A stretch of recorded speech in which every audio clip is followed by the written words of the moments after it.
오늘 말씀을 같이 보겠습니다. 오늘 말씀은 마태복음 10장 말씀입니다.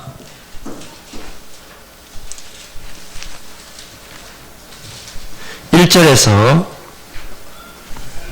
4절까지 말씀드리겠습니다.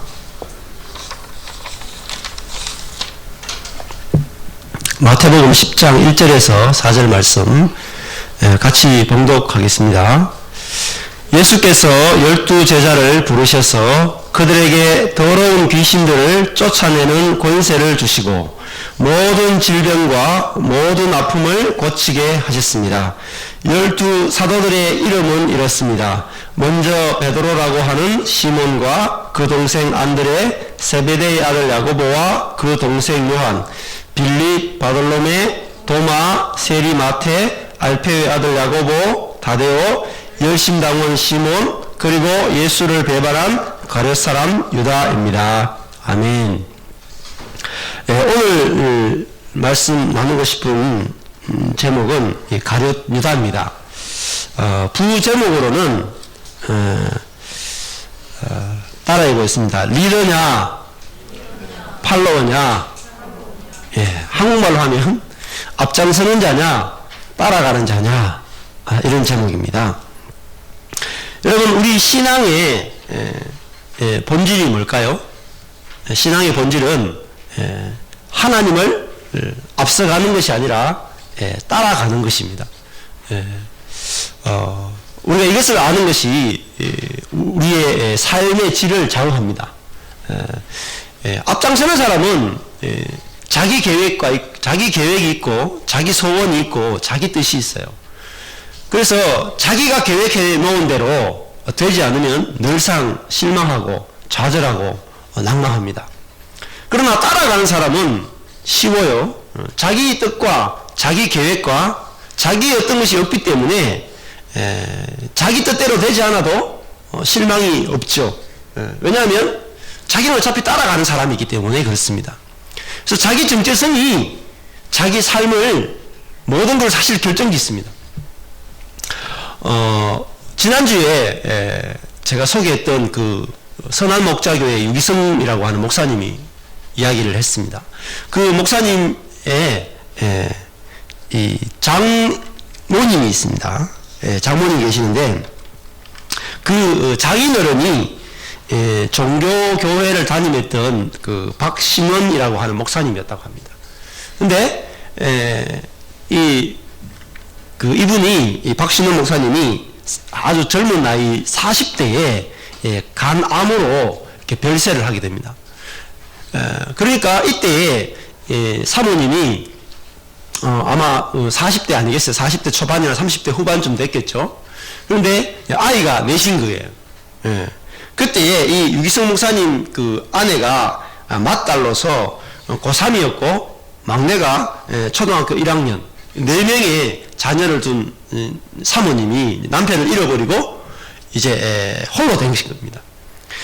갑자기 남편의 목사님이 이제 별세하시니까 너무너무 갑작스러운 일이라서 장례식을 치르고 집에 돌아오니까 정말 이제 혼자구나, 이런 마음이 들었다고 합니다.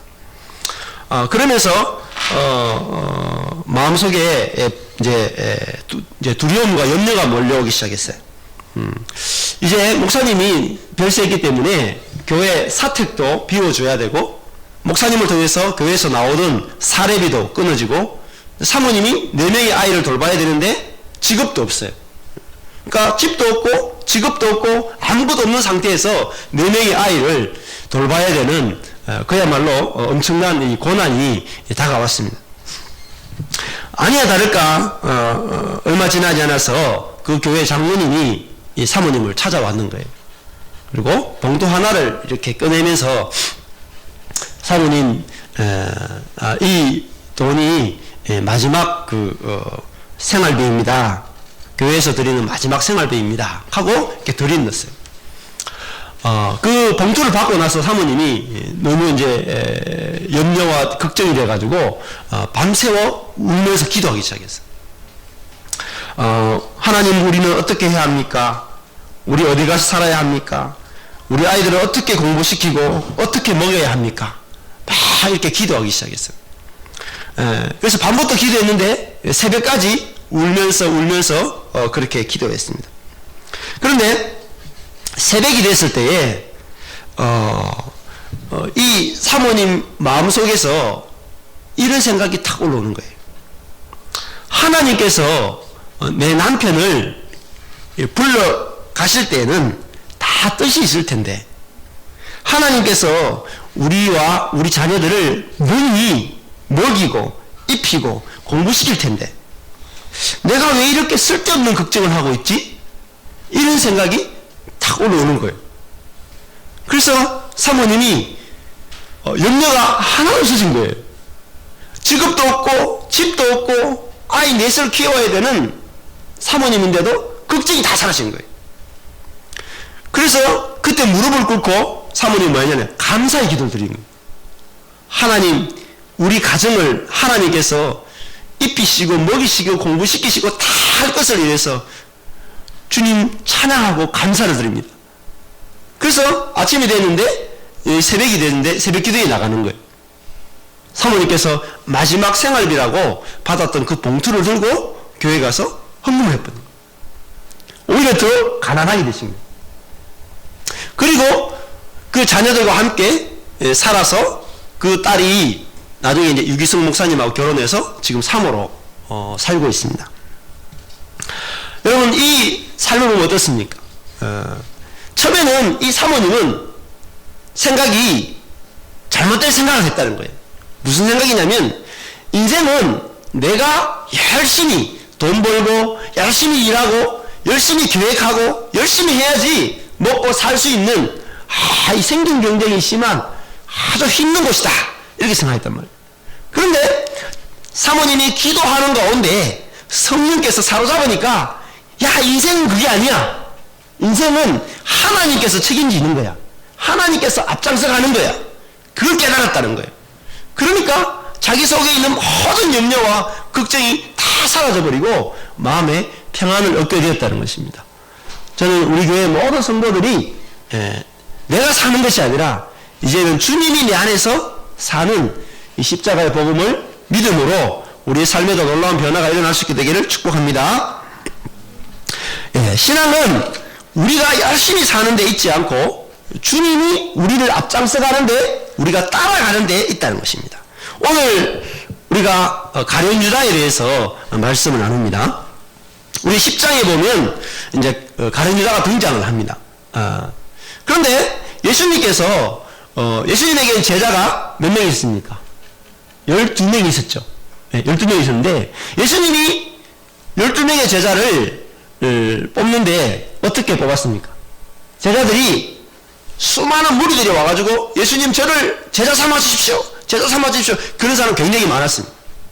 근데 예수님, 예수님을 따르겠습니다. 제가 제자 되겠습니다. 그럴 때 예수님 뭐라 했습니까? No. 그랬습니다. No. 아니야. 너는 나를 따를 수 없어.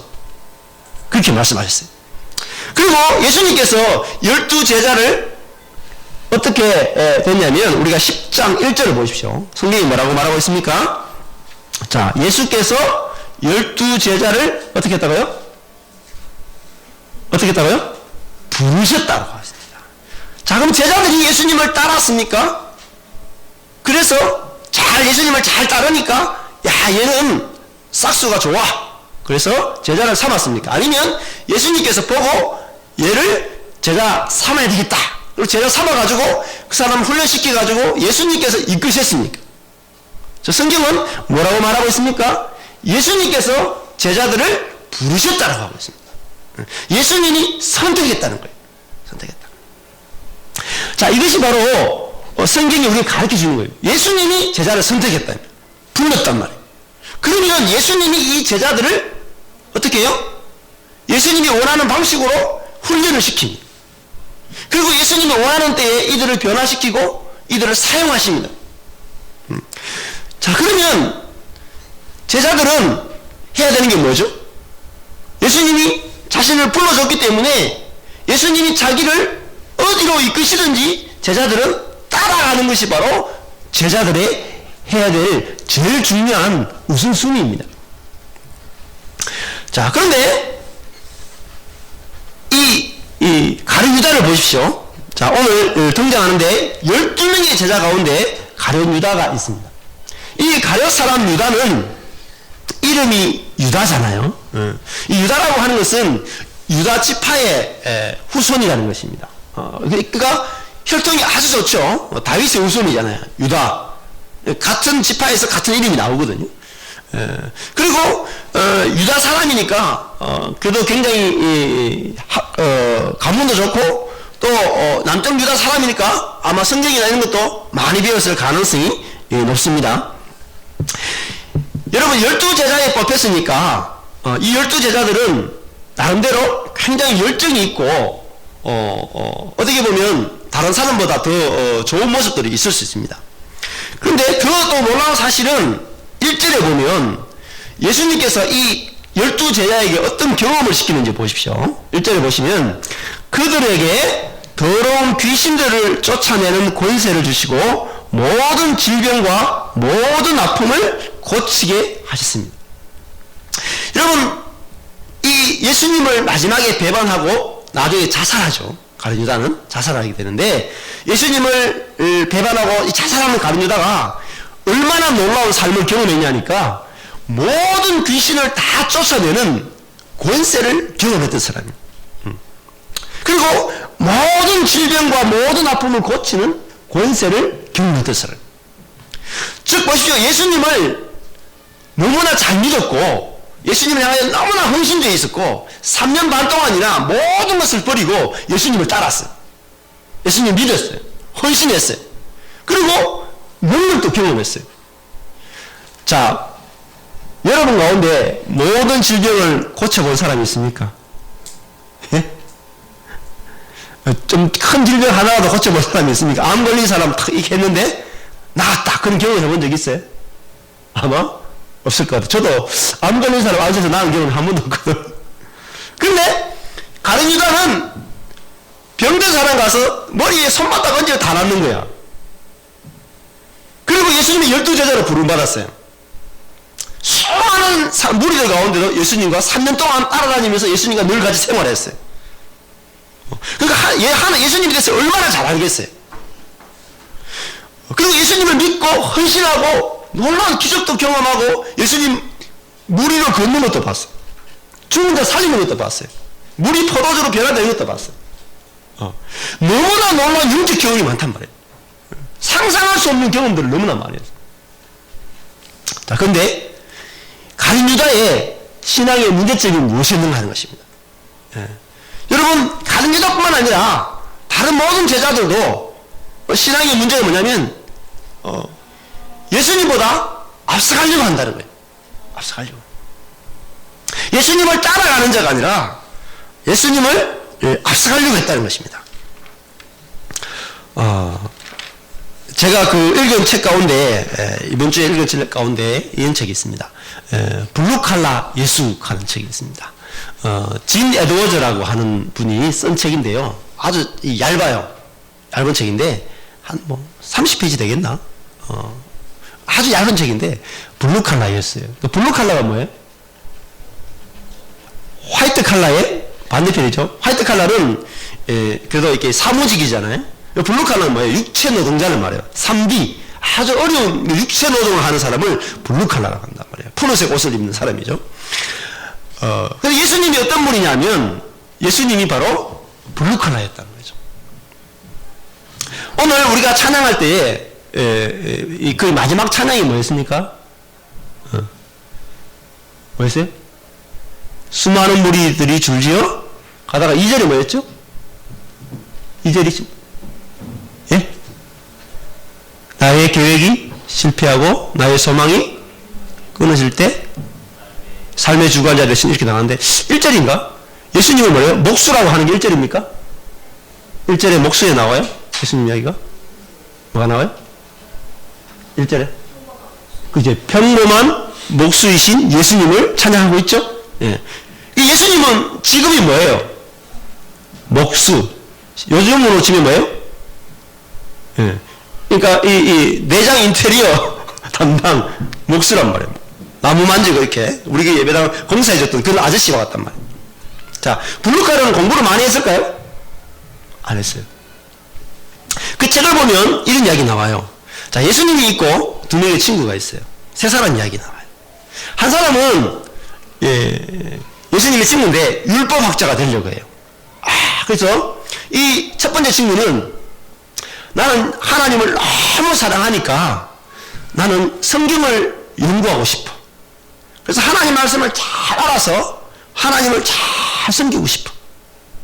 그래서 이 친구는 자기가 성경을 열심히 연구해서 하나님을 잘 믿고 싶으니까 이 율법학자가 되기 위해서 준비를 했어요. 그리고 한 친구는 또 뭐하냐니까 나는 하나님을 잘 섬기고 싶으니까 제사장이 되고 싶어. 제사장이 되려면 제물도 알아야 되겠고 제물의 종류도 알아야 되겠고 어떻게 잡는지도 알아야 되겠고 무슨 옷을 입는지도 알아야 되겠고 제사장이 되려면 준비할 게 굉장히 많아요.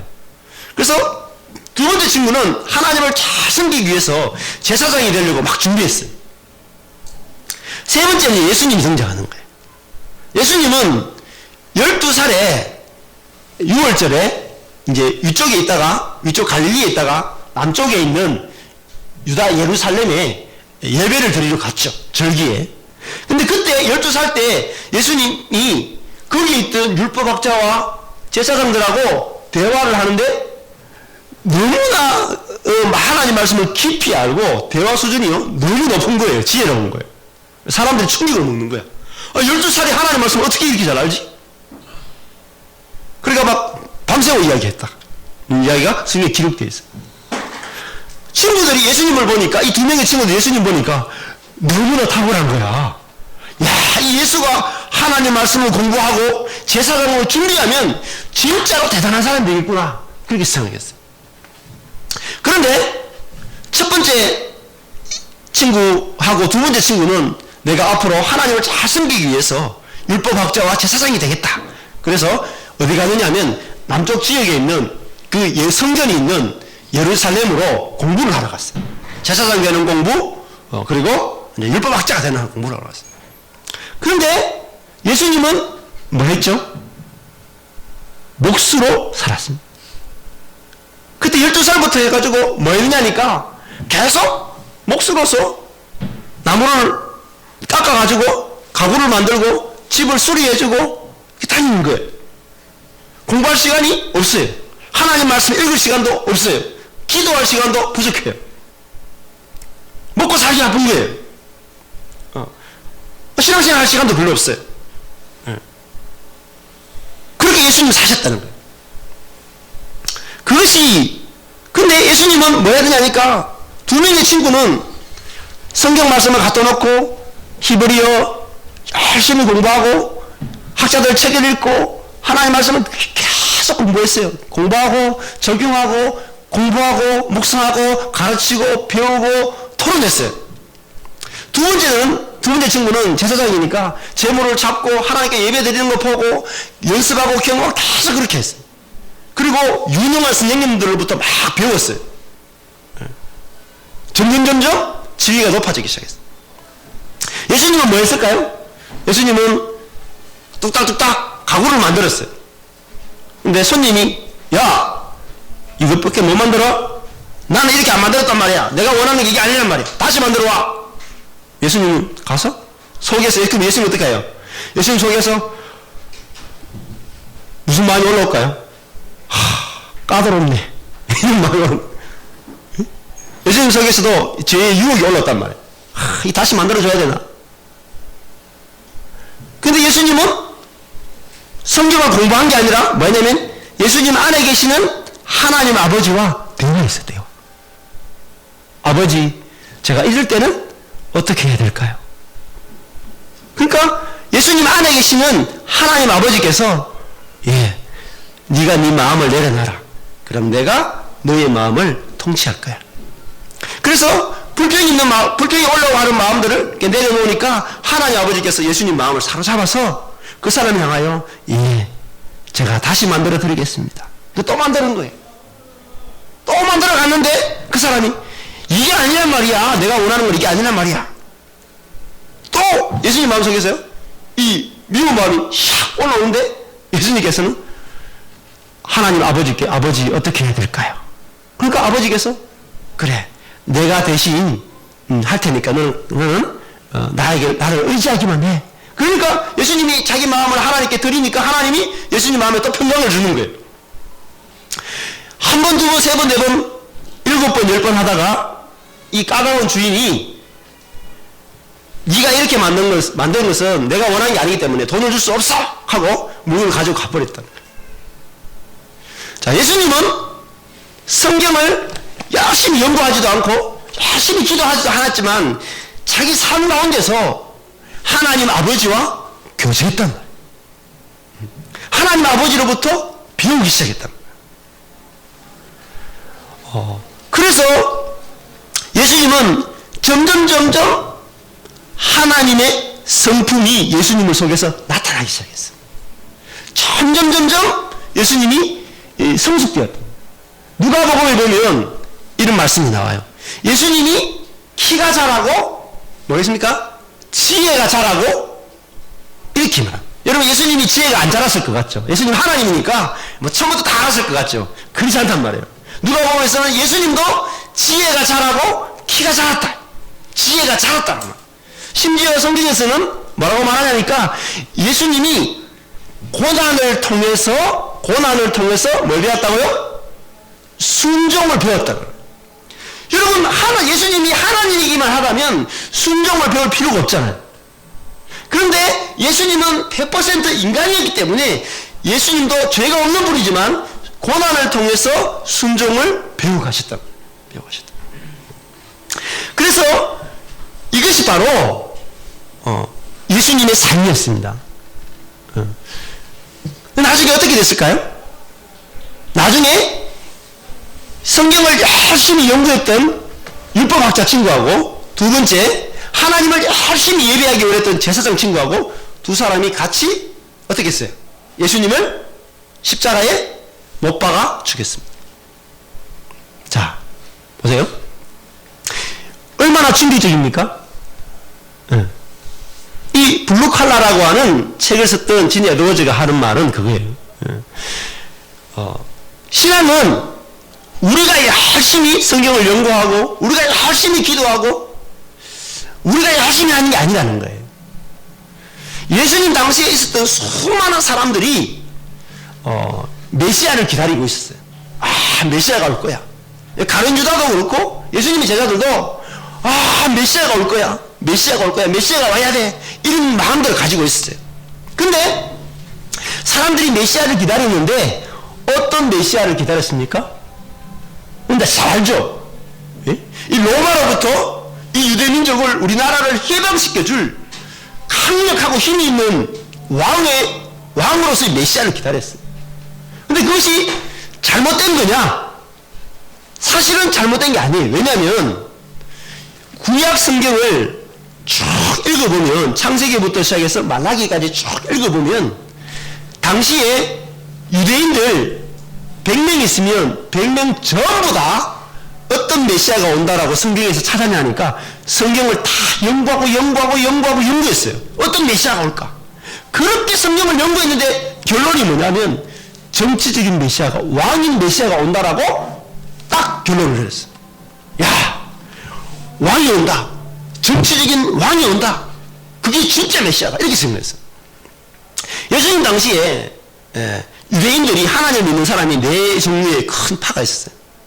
첫 번째가요, 사두개파. 이 제사장 그룹이에요. 제사장. 두 번째, 바리새파가 있어요. 바리새파는 성경을 연구하고 성경 말씀대로 사는 사람들.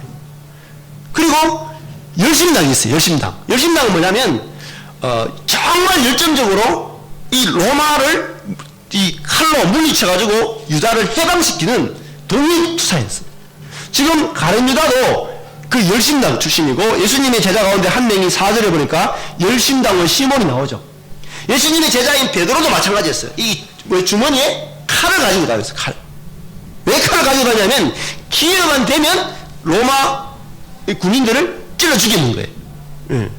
찔러 죽여서 이 땅에 하나님의 나라가 오도록 칼로 사람들 죽이는 것이었어요. 그것이 바로 그들이 성경을 우리가 잘 정확하게 해석했다 생각하고 그렇게 살았던 거예요. 성경대로 살았던 거예요.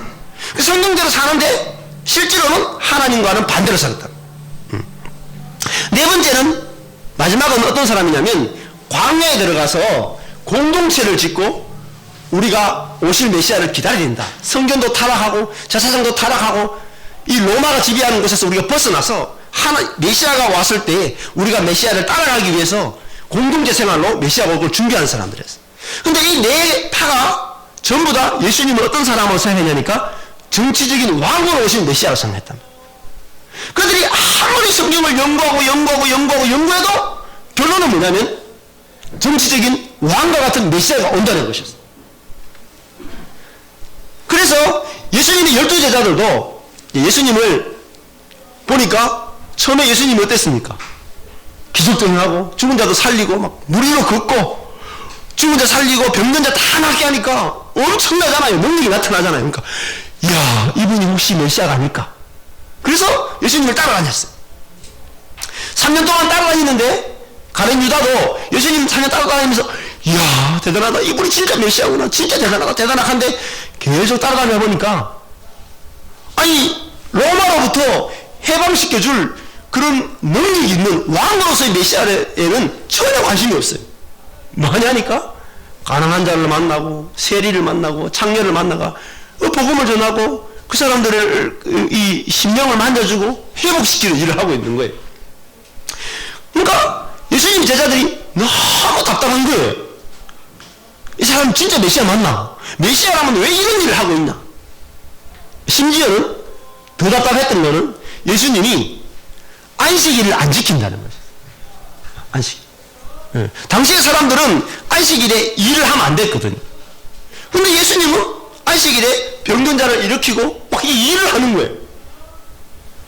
그리고 당시의 사람들은 밥을 먹기 전에 집에 들어오면 음식을 먹기 전에 손을 열심히 씻고 청결하게 음식을 먹는 것이, 죄에 물들지 않도록 정결하게 먹는 것이 습관이었어요. 근데 예수님은 그것도 안 하는 거예요. 그러고 보니까 조금씩 이상해요.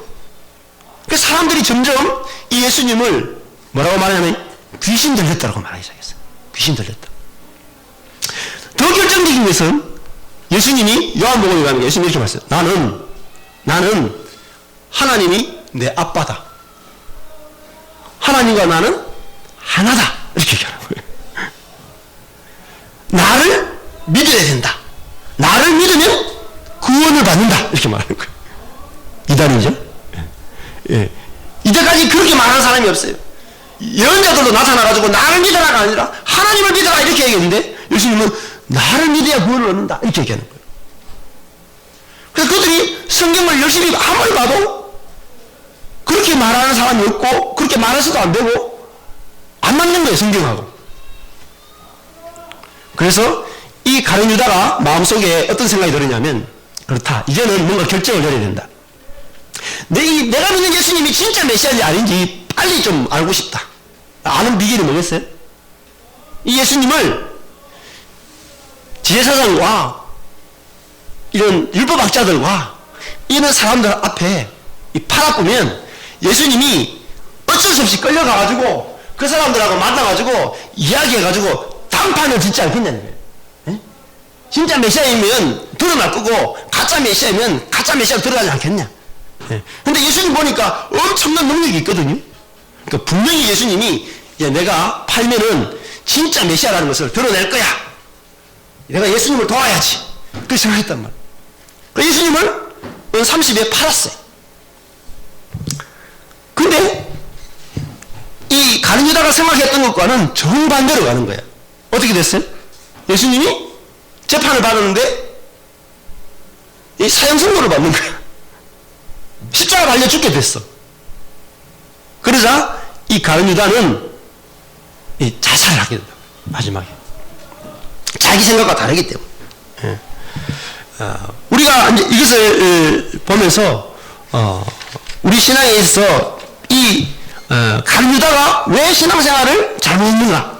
그것은 자기 생각을 따라서 주님을 섬기기 원했다는 거예요. 자, 우리가 요한복음을 한번 보겠습니다. 요한복음에 가룟 유다 이야기가 나오는데 요한복음에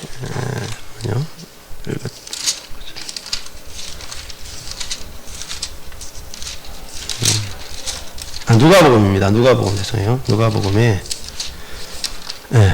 22장을 보겠습니다. 22장 3절. 누가복음 22장 3절. 같이 읽겠습니다. 시작. 사탄이 그 12 중 하나인 가룟이라는 유다에게 들어갔습니다. 자, 이 가룟 유다가 예수님을 팔았는데, 가룟 유다가 예수님을 사실은 팔았지만 가룟 유다의 생각이었습니까? 사탄이 준 생각이었습니까? 성경은 사탄이 준 생각이었다라고 이야기하고 있습니다. 여러분, 성경은 사람이 어떤 존재라고 말하냐면 사람은 집과 같대요. 집. 이렇게 집과 같대요. 여러분, 집은 뭡니까? 집은 누가 사느냐에 따라서 집은 모양이 정말로 많이 달라지죠? 같은 아파트를 우리 110동, 강산의 아파트 110동 306호인데, 거기에도 누가 사느냐에 따라서 집이 완전 달라집니다. 지금 이 예배당도 우리 여기 성도들이 있는 거하고 또 저하고 다른 목사님이 와서 여기 예배당에 있는 거하고는 굉장히 분위기가 달라질 거예요. 여러분, 마찬가지로 인간은 집과 같다는 거예요. 집은 뭐예요? 주체가 아니라 사실은 뭐예요? 객체라는 거예요. 객체.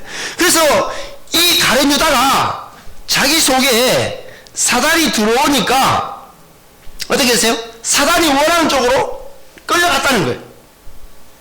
근데 가룟 유다가 자기 속에 하나님을 모셔드리면, 하나님을 따라가면 하나님 역사가 일어나는데 사단을 따라갔단 말이에요. 여러분, 이것이 이 마태복음을 한번 보겠습니다. 마태복음 16장으로 한번 가볼게요. 16장에 가서 마태복음 16장, 우리 잘 아는 본문인데 16장 16절 보겠습니다. 마태복음 16장 16절. 베드로의 이야기인데요. 이 가룟 유다와 인간이 있습니다. 보십시오. 16장 16절. 시몬 베드로가 대답했습니다. 주는 그리스도시며 살아계신 하나님의 아들이십니다. 자, 베드로가 예수님 향하여, 야, 예수님은 그리스도고 메시아고 살아계신 하나님의 아들이십니다. 그렇게 말하니까 예수님이, 아, 베드로, 니 정말로 생각이 똑똑하고 정말 올바르구나, 이렇게 했습니까? 아니면은, 베드로야, 네가 안 것이 아니라 아버지가 니한테 가르쳐 준 거다, 이렇게 말했습니다. 자, 2번이죠. 자, 베드로가 안 것이 아니고 하나님 아버지가 베드로에게 가르쳐 준 거예요. 그러니까 베드로는 뭐예요? 집과 같다는 거예요. 하나님이 베드로 안에서 그 신앙 고백이 나오도록 안에서 일하셨다는 거예요. 자, 그 다음에 보십시오. 넘어가서 21절 보십시오. 21절.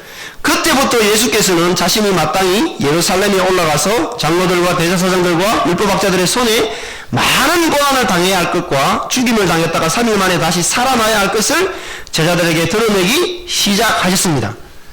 자, 예수님이 이제 고난받아가 죽을 것이다, 이렇게 예언하셨어요. 자, 그때 베드로가 어떻게 합니까? 22절 보시면, 주여, 절대로 안 됩니다. 그런 일이 주께 일어나서는 절대로 안 됩니다. 자, 베드로는 예수님이 십자가에 죽는다 그러니까 이거는 메시아로서 실패하는 거잖아요. 그죠? 메시아가 안 되는 거잖아요. 하나님의 나라가 임하는 것을 실패하는 거잖아요. 그래서 이 베드로는 그걸 막아든 거예요.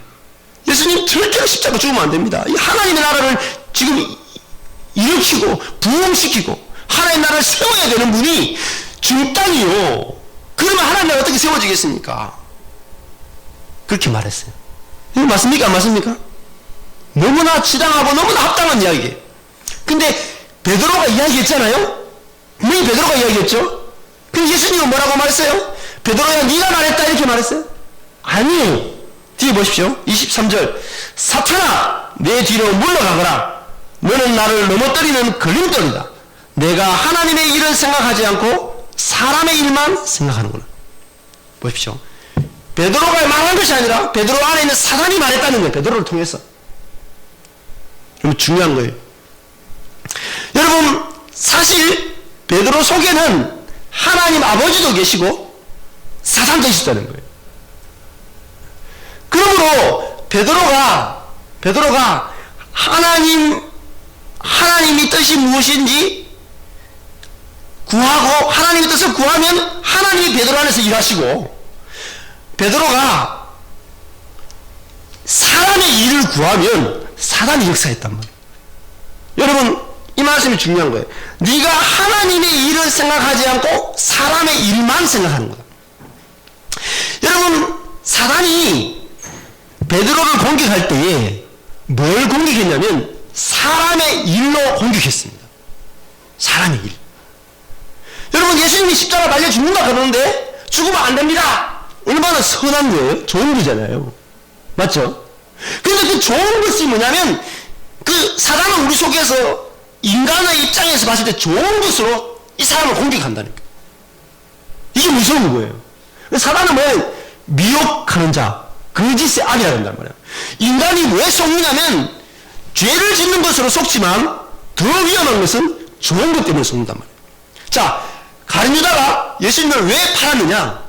예수님이 진짜 메시아인지 아닌지 예수님이 드러내는 기회를 주도록 하기 위해서 예수님을 팔았단 말이에요. 인간적으로 보면 굉장히 좋은 동기고 굉장히 좋은 생각이에요. 그러나 그것이 바로 하나님의 뜻과는 정반대였단 말이에요. 베드로가 예수님 십자가 죽으면 안 됩니다 그랬는데 그것이 바로 사단이 베드로를 붙들고 있는 그 일이었단 말이에요. 여러분 사람의 일이 그만큼 위험한 것입니다. 그래서 마태복음 그 밑에 말씀 보십시오. 24절 보십시오. 예수님께서 제자들에게 이렇게 말씀하셨어요. 그 다음 말씀. 누구든지 나를 뭐습니까? 따르려거든 그랬습니다. 앞장서 가는 것이 아니라 예수님을 따르려면 반드시 뭐가 되냐면 죄를 짓지 않고가 아니고 자기를 부인하고 자기 십자가를 지고 따라야 한다는 것입니다. 자기 생각을 내려놔야 한다는 말이에요. 자기 관점을 내려놔야 한단 말이에요. 내가 보기에 옳다, 내가 보기에 선하다, 이걸 내려놔야 한단 말이에요. 그렇지 않으면 예수님께 합당하지 않다는 거예요. 여러분 사단이 베드로 속에 있었어요. 사단이 가룟 유다 속에 들어갔어요. 마음껏 일하는 거예요. 그리고 또 그 베드로 안에 하나님 아버지가 들어가서 일도 하셔요. 그 진이기 때문에 누구든지 들어올 수 있는 거예요. 그래서 내가 내 안에 계신 하나님과 같이 일하는 법을 배우지 않으면 사단과 계속 일한단 말이에요. 사단과 계속 일해요. 하나님과 일하는 방법이 무엇이 있습니까? 여러분 내 선한 생각을 조심하셔야 돼요. 내 생각을 조심해야 돼요. 자, 제일 처음에 아담과 하와가 선악과 따먹을 때 선악과를 딱 보자마자 어땠습니까? 보기에 좋고 먹기에 좋고 지혜롭게 할 만큼 탐스러웠다. 굿이었어요. 3번 굿이었어요. 별이 굿입니다. 너무 좋았어요. 선했어요. 그러니까 좋다는 말은 선하단 말이에요. 자기 눈에 보니 너무 선해요. 그래서 딱 따먹었는데 죽었어요. 네. 그리고 예수님이 똑같은 시험을 광야에서 당해요. 사단이 와서 예수님을 시험할 때 어떻게 했습니까? 지 깊은데 아니면 뭐 죄지라 이렇게 안 했단 말이에요. 어떻게 했습니까? 네가 이 돌을 떡을 만들어 먹어. 너무 좋은 거잖아요. 믿기만 하면 되잖아. 믿어. 돌이 빵이 된다니까? 믿어. 얼마나 좋아요? 너무 좋은 말이에요. 두 번째, 네가 성전에서 뛰어내려. 그러면 하나님이 너를 천사를 넣어서 너 팔을 받쳐서 네가 죽지 않게 하고 모든 종교인들이, 모든 유대인들이 너를 보고 메시아로 인정하고 금방 하나님의 나라가 이 땅에 임하도록 할 거야. 이렇게 쉬운 하나님의 메시아가 되는 이렇게 쉬운 방법이 있는데 왜 안 해? 쉽잖아. 금방 되잖아. 금방 메시아 될 수 있잖아. 근데 왜 안 해? 예수님? No 그랬어. 세 번째, 네가 나에게 절만하면 이 온 땅의 천하만국의 영광을 보여주면서 이 온 땅을 다 너에게 주겠다. 예수님 받은 뭐예요?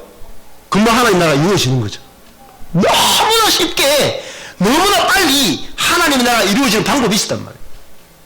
그러니까 사단은 우리에게 너무나 쉽게, 너무나 빨리, 너무나 좋게, 너무나 화려하게 하나님의 나라를 이루는 방법을 가지고 우리 유혹한단 말이에요. 가룟 유다도 그렇고 예수님의 많은 제자들이 왜 싸웠느냐? 죄 때문에 싸운 것이 아니라 하나님의 나라를 세우는 방법이 틀렸단 말이에요. 다 넘어진 거예요. 예수님께서는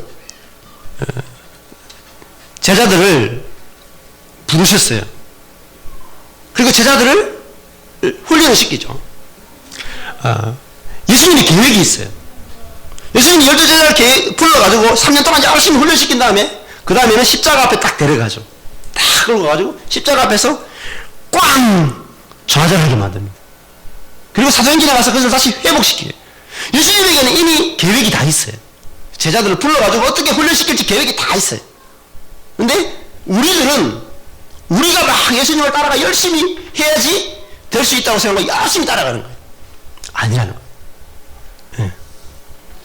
여러분, 말씀을 맺겠는데, 진 에드워즈가 이야기했던 게 뭡니까? 블루칼라 예수. 예수님의 신앙생활의 비결이 뭐였습니까?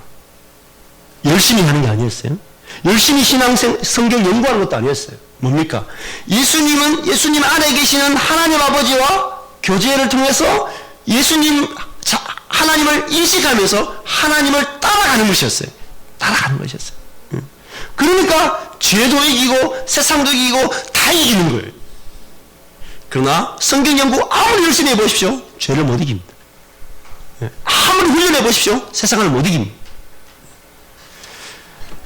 여러분, 예수님께서 이런 말씀하셨죠. 참 마태복음 7장 15절 마지막으로 한번 찾아보겠습니다. 마태복음 7장에 예수님께서 이렇게 말씀하셨어요. 이 시대에 예언자들이 오게 될 것이라는 것입니다. 마태복음 7장 15절 보십시오. 같이 읽어보겠습니다. 거짓 예언자를 조심하라. 그들은 양의 탈을 쓰고 다가오지만 속은 사나운 늑대다. 여러분 보십시오. 여러분, 거짓 예언자는 양의 탈을 쓰고 온대요. 진짜 진리의 모습으로 온단 말이에요. 진리의 모습. 어떻게 분별합니까? 여러분, 수많은 사람들이, 여러분, 예언자라는 게 무슨 뜻입니까? 예언자. 예언자라면 다른 말로 대언자라는 뜻입니다. 대언자라는 말씀은 뭐냐면 하나님이 하시는 말씀을 직접 전달하는 사람을 말해요. 성경을 연구하는 사람이 아니고 하나님이 하시는, 자기 속에서 하나님 하시는 말씀을 그대로 전달하는 대언자를 예언자라고 그래요. 근데 마지막 때까지 대언자들이 있단 말이에요. 그러니까 우리의 삶이 바로 대언자, 내 안에서 하나님이 하시는 말씀을 그대로 전달하는 대언자의 삶이란 말이에요. 근데 가짜 예언자들이 나타날 거란 말이에요. 가짜 대언자, 하나님의 말씀이라고 하고 들려오는 사람이 나타날 텐데, 그러면 수많은 목사님이 있고 수많은 교회가 있고 카톨릭도 있고 기독교만 해도 한국에만 기독교만 150개의 교파가 있어요. 그 수많은 목사님과 수많은 메시지 가운데 어느 것이 하나님의 말씀이면 진짜고, 하나님이 그 속에서 말씀하는 예수님처럼 블루칼라지만 예수님 안에서 아버지가 말하듯이 그렇게 말하는 일이 일어나는지를 어떻게 분별하느냐는 말이에요. 딱 하나입니다. 뭐냐? 그 사람이 성경을 얼마나 잘 연구하느냐도 아니고 그 사람이 얼마나 유명하는 것도 아니고 딱 하나인데요. 자, 보십시오. 20절 보십시오. 7장 20절. 이와 같이 너희는 그 열매를 보고 그들을 알게 될 것이다. 이렇게. 여러분, 열매라는 거예요. 이 열매가 뭐냐면 성품을 말합니다. 자, 예수님이 참 예언자라는 것은 무엇을 보면 알 수 있습니까? 예수님이 참 메시아라는 것은 십자가 앞에 예수님이 선 예수님을 보면 우리 예수님이 진짜라는 걸 알 수 있습니다. 여러분, 예수님처럼 죽은 자를 살린 사람들 인류 역사상 많습니다. 예수님처럼 기적을 행한 사람 많습니다. 많아요. 진짜 많아요. 기적 많이 일어나요. 절에서도 기적이 일어납니다. 심리학자도 기적이 일으킵니다. 우연하게도 일어납니다. 그런데 예수님이 참 예언자고 그분이 속에서 하나님이 진짜 말했던 참 예언자라는 걸 무엇을 통해 알 수 있냐면 그분이 십자가 앞에서 보여주신 성품 때문에 그분이 진짜인 걸 우리 아는 거예요. 예수님은 자기가 죄가 없는데 사람들이 자기를 재판하고 죽일 때에 그 사람들을 향하여 어떻게 했습니까? 분노하지 않고 저주하지 않고 그 사람들을 죄를 용서해달라고 하면서 그 사람들을 모든 인류를 그 자기를 채찍을 때리는 모든 사람을 다 품으셨단 말이에요. 어떻게 가능합니까? 예수님이 자기 안에 계신 아버지와 교제를 통해서 아버지의 성품이 흘러나왔단 말이에요. 그걸 볼 때에 그 예수만이 참 진짜구나. 우리 그걸 알게 된단 말이에요. 여러분 지금도 마찬가지입니다. 참 예언자, 참 진리는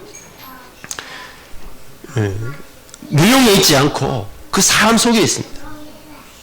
우리가 오늘 말씀을 통해서 수많은 하나님의 사람들을 기억해 보십시오. 세례요한도 마찬가지였습니다. 우리가 지금까지 원래 쭉 할 것, 세례요한도 특별한 교육이 없었습니다. 광야에서 오직 하나님과만 교통을 통해서 그가 말씀을 전했습니다. 여러분 요나가 왜 실패했습니까? 요나가 하나님을 따라가는 자였는데 예언자 요나는 하나님의 말을 전하는 자였는데 하나님의 말씀을 전하지 않고 자기 뜻이 개입될 때 그는 다시스로 도망가 버렸습니다.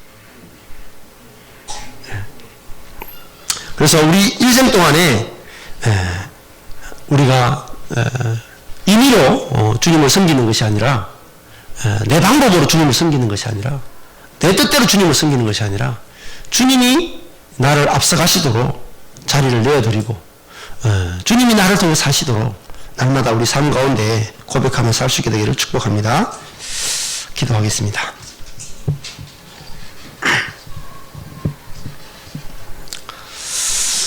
우리가 사단이 우리를 공격할 때에 인간적인 생각을 가지고 공격한다고 했습니다. 베드로가 너무나 좋은 인간적인 생각을 가지고 주님께 말씀드렸을 때에 그것이 바로 사탄의 말이었다고 했습니다. 또 가룟 유다도 자기 생각에 보기에 예수님이 빨리 메시아가 되도록 하기 위해서 예수님을 팔았는데 그것이 바로 하나님을 대적하는 일이었습니다. 우리가 했던 많은 일들 가운데에 지금까지 내가 보기에 선한 것이라고 했지만 실제로는 사단의 종로로 가는 것이 너무나 많았던 것을 우리가 고백하면 좋겠습니다. 저 자신도 제 목회를 돌아볼 때에 내가 옳다라고 생각해서 한 것이지만 하나님 깨닫게 해주실 때에 참 그것이 사단의 종로로 가는 것이었구나 하는 것들을 많이 깨닫게 됩니다.